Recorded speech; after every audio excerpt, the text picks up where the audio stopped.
personas que son realmente muy reconocidas por su labor, por su aporte al conocimiento, por su aporte a poner en Villa María en un lugar importante en lo que hace a prestaciones de servicios de salud. Y nos referimos al doctor Pablo Gornitz, a quien le damos los muy buenos días. ¿Cómo está, Pablo?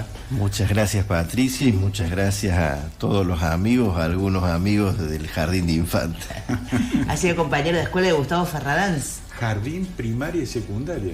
Mirá vos. Gustavo, el campeón de todos, Pablo, me imagino, en la escuela.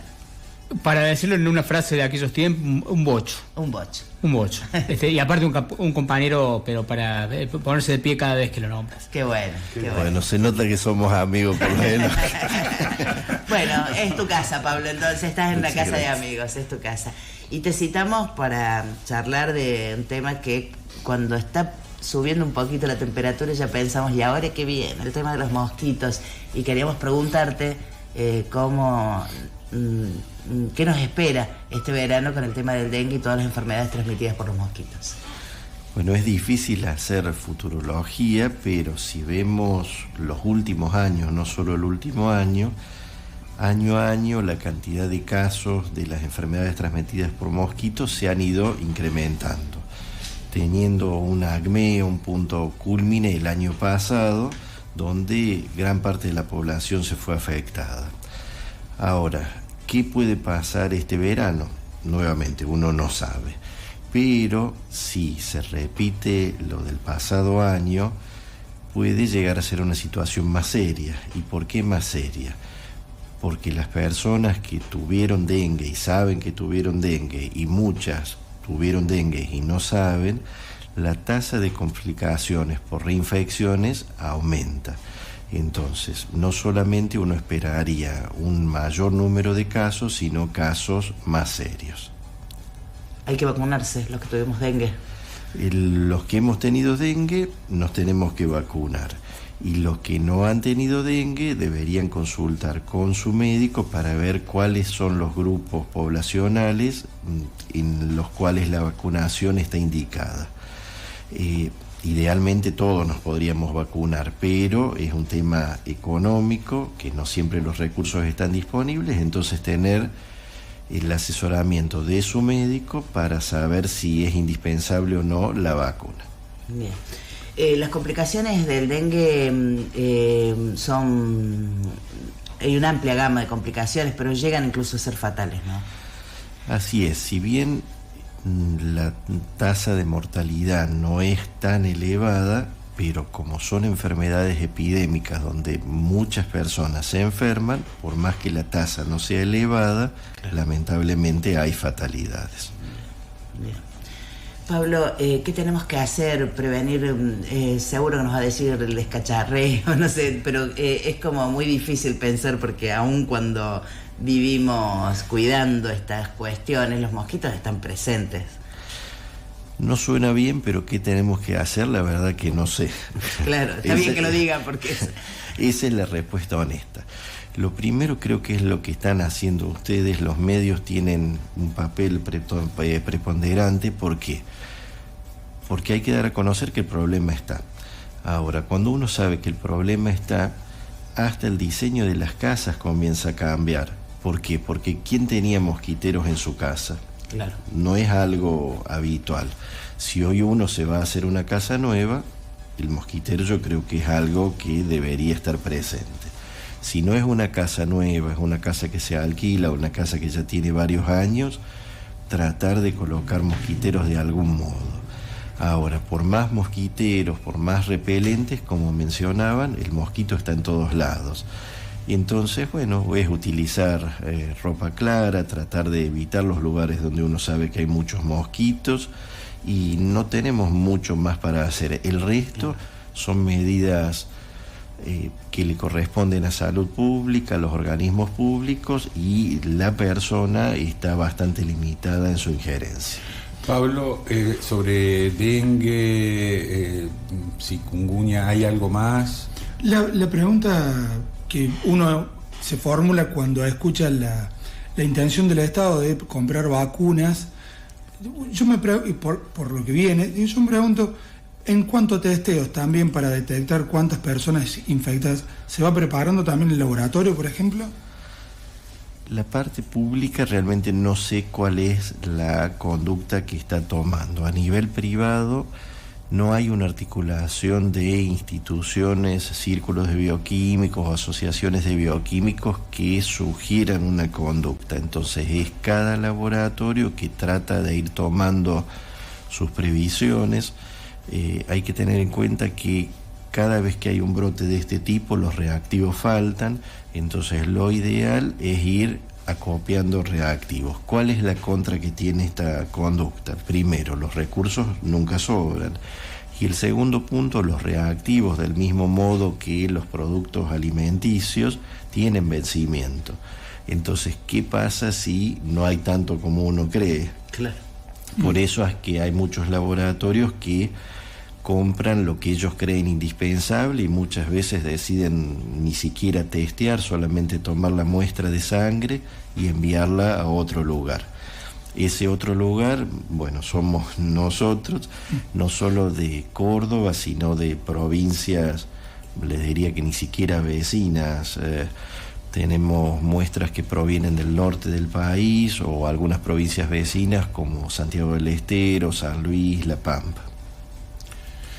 Pablo, yo quería ir a un tema que no sé por qué particularmente me llama tanto la atención o me asusta, para ponerlo en términos tal vez más correctos, después de cómo uno sufrió psicológicamente los efectos de la pandemia. Hay dos títulos en este momento de dos periódicos económicos que están señalando. Infobae dice alerta global por la viruela del mono. Ámbito financiero dice alerta viruela del mono en Argentina, reportaron 8 casos.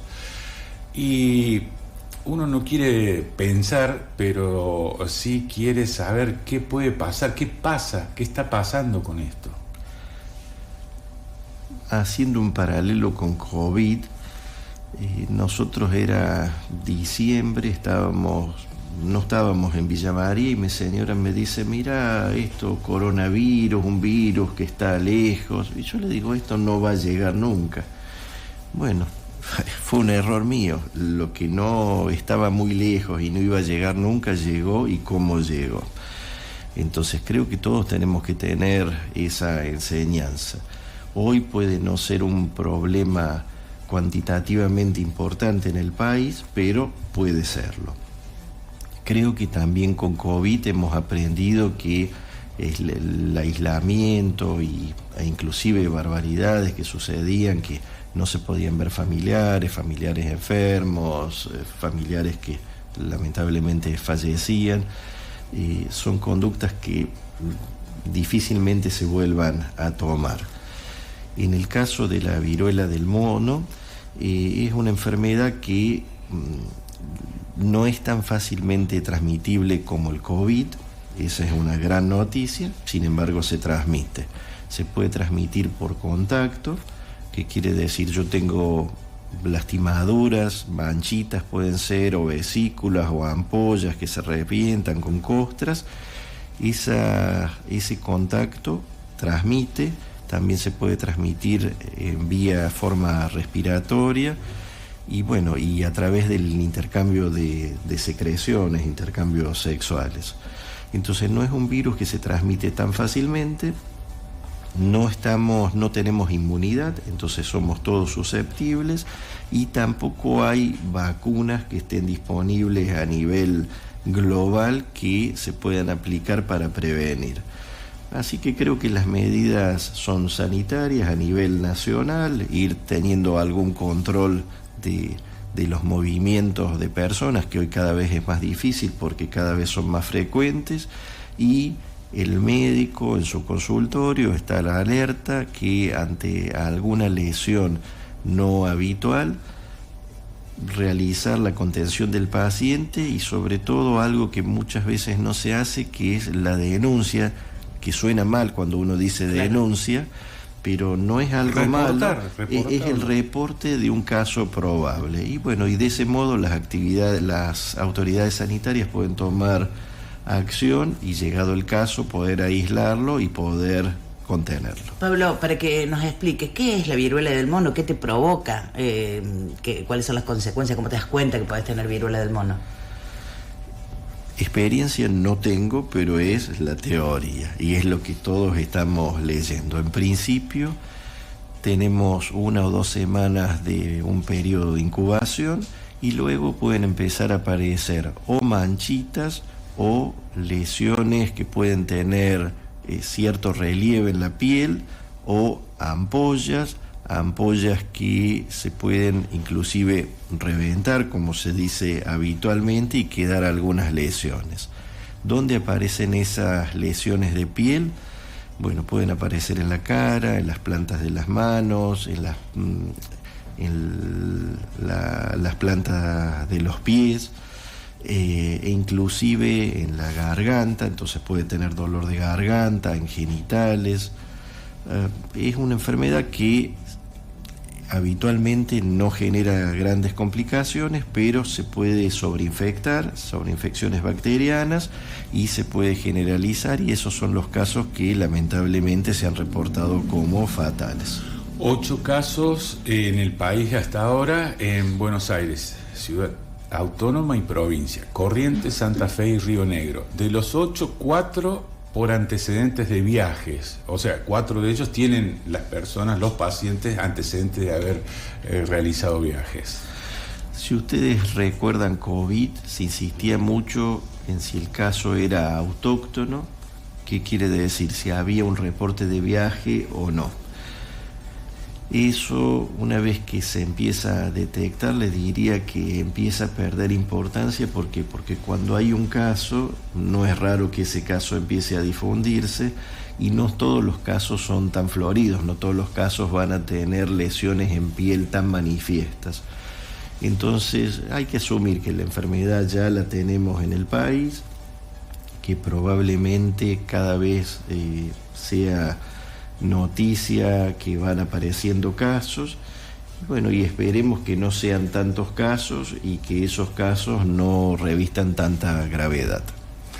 No, lo único que acaba de lanzar la Organización Mundial de la Salud, una alerta por esta enfermedad, la viruela del mono, y la OMS pide una respuesta internacional coordinada. El mundo a veces dicen que es un pañuelo. Con las comunicaciones, ya no solo virtuales, sino con las comunicaciones, los vuelos hoy ya son más accesibles, entonces hay mucha gente que se traslada de un lugar al otro.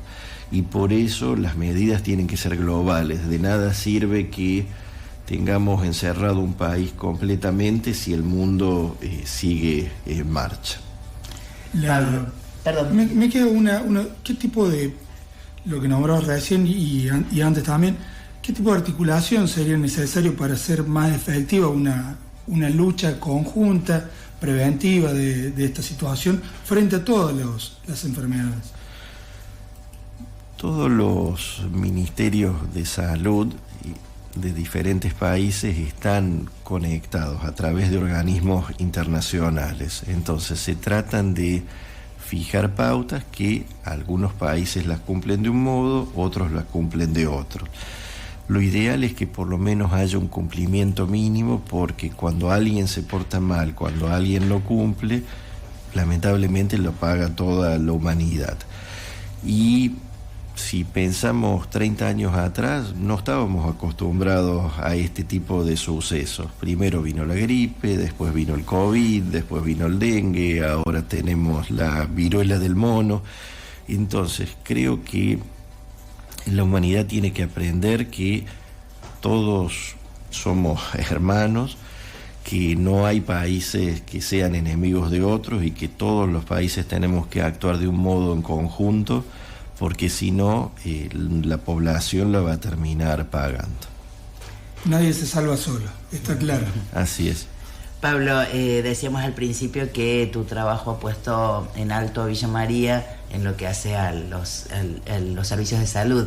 Me gustaría, en 2 líneas, que me cuentes los tipos de análisis y la cantidad de análisis que hacen en el laboratorio Gornitz, ubicado acá en el centro de Villa María. Bueno, muchas gracias, Patricia. El laboratorio comenzó en 1948, ya hace más de 75 años, con mi padre. El laboratorio originalmente era un laboratorio artesanal que tenía la última tecnología del momento, que era un microscopio monocular, como el microscopio que juegan los chicos hoy. Pero bueno, era lo que estaba disponible. El laboratorio fue creciendo. Actualmente está conformado por 60 personas en relación de dependencia, y algo que puede llamar la atención es que hay casi 20 vehículos. Y uno puede decir, bueno, pero ¿qué es una empresa de transporte o es un laboratorio de análisis clínico? Se ven las camionetitas yendo y viniendo por la ciudad. Y bueno, ¿y por qué 20 vehículos? Porque esos 20 vehículos recorren no solo la ciudad, sino la provincia de Córdoba, incluyendo Córdoba capital y algunas provincias vecinas. Entonces, los análisis que no hacen algunos centros, ya sean laboratorios o instituciones públicas o privadas, llegan a Villa María. Entonces Villa María se conoce también por eso. Y los resultados a su vez se envían por web o por email. Ahora, ¿cuántos análisis?